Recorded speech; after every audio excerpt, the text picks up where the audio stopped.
Imagine being able to build a fully functional website or app without needing a big development team, months of coding, or even deep technical skills. Sounds like science fiction, right? Well, that's exactly the promise of Orchids.app, a tool that brands itself as the AI full-stack engineer. In this video, we're going to explore what Orchids really is, how it works, who it's for, its strengths and limitations. Now let's start with the big question. What exactly is Orchids? In their own words, it's the AI full-stack engineer. What that means is Orchids is not just another no-code platform where you drag and drop elements. Instead, it's designed to act like a digital partner that can handle everything from designing prototypes to generating functional code to helping you automate workflows. The vision behind Orchids is to give individuals and startups the ability to move from idea to execution in record time, all powered by AI. At its core, Orchids is built around helping you build and prototype applications faster. You can start with a concept. Say you want to build a personal finance tracker app or an e-commerce storefront. Instead of writing thousands of lines of code, Orchids can help you design the interface, structure the backend, and even create integrations with other services. What's interesting here is that Orchids isn't just about mockups. A lot of no-code tools stop at the design phase. Orchids takes it further by generating real, usable code that can actually form the foundation of a working app.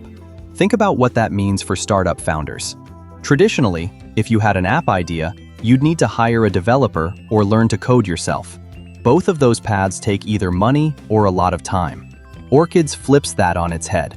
With AI handling much of the heavy lifting, you can go from idea to minimum viable product in days instead of months. That speed can be a huge advantage when you're trying to test ideas in the market quickly. A solo entrepreneur, a student, or even a designer with no technical background can now create software. This doesn't just speed up innovation. It opens the doors for people who previously didn't have a chance to bring their ideas to life. I appreciate about Orchids is that it's not just focused on building apps, but also on enabling iteration. In the startup world, your first product is almost never the final one. You need to be able to test, learn, and pivot. Orchids makes that cycle faster by letting you rebuild or tweak your product with far less effort. That means less money wasted and more chances to hit on something that really works for your audience. Orchids isn't alone in this space. We've seen other platforms like Webflow, Bubble, or Retool that aim to reduce the coding burden. But Orchids is positioning itself differently by going beyond no-code into AI-generated code and automation. That's a bold positioning, and if they can deliver on it consistently, they could carve out a unique space in the market. First, head over to Orchids.app.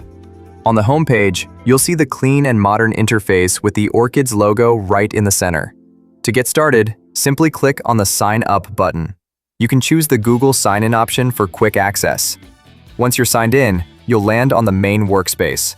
Now, here's where the magic begins. You'll see a text box. This is where you can directly tell Orchids what you want to build. If you have an idea sitting in your head that you've been waiting to bring to life, Orchids could be the tool that finally lets you do it without breaking the bank or drowning in technical details. But go in with realistic expectations. It's not magic, and it's not going to replace a senior engineering team for complex projects.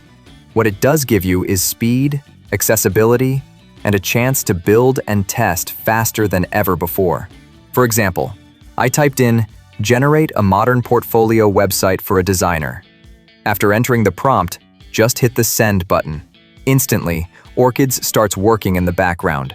On the next screen, you'll see it say, "Orchids is working," and it begins generating the project. In this case, it starts creating a sleek, modern designer portfolio website. The tool makes sure the design matches the needs before moving into the actual implementation phase. What it's doing here is first planning the structure of your project, making sure the design fits your needs before moving into full implementation.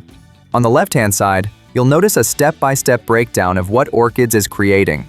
For example, it begins by generating important files like the header, footer, and even a project card component for your portfolio. These are the building blocks of your website.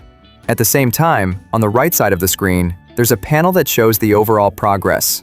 It first lists the project as planned, then moves on to the actual creation stage where Orchid says, "Finished thinking," and starts building the files. What's really cool is that Orchids is not just showing you a generic loading bar. It's actually writing the code in real time. You can literally see the system creating files like header.tsx and footer.tsx, line by line, which would normally take a developer hours to do manually. And the best part? You don't have to touch a single line of code. Orchids handles all the heavy lifting behind the scenes while giving you a transparent view of the process.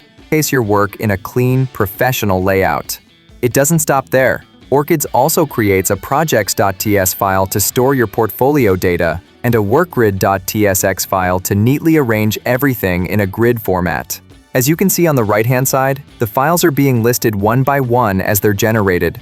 The message, "Orchids finished thinking," indicates that the AI has completed the planning phase and is now fully in the execution stage. What's really exciting is that Orchids is not just generating placeholders, it's editing and refining real code in the background. Files like workgrid.tsx, so that's Orchids.app, the AI full-stack engineer. I'd love to hear your thoughts. Do you think tools like this are the future of software development? Or are they just stepping stones until something even better comes along? Drop your opinion in the comments below. I'll be checking and replying to as many as I can. If you enjoyed this breakdown, give this video a like, subscribe to AI LedgerX, and turn on the bell so you don't miss future deep dives into AI tools that are shaping our world. Thanks for watching, and I'll see you in the next video.